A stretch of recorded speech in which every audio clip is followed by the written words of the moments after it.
dövüşe gereklidir dağlar oğlu dağlar, dağlar oğlu dağlar. Eliyle sevinendir, sevinçle güldürendir, derdini bildirendir dağlar oğlu dağlar, dağlar oğlu dağlar.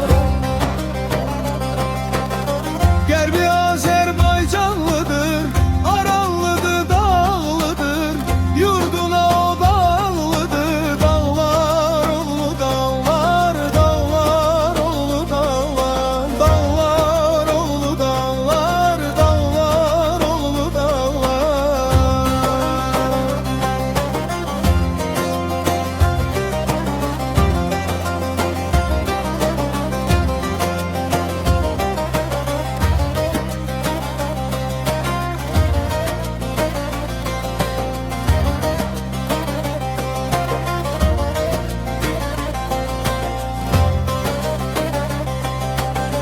O dağlara gedeydik, yaylağında gezeydik, düşman bağrını ezeydik dağlar oğlu dağlar, dağlar oğlu dağlar.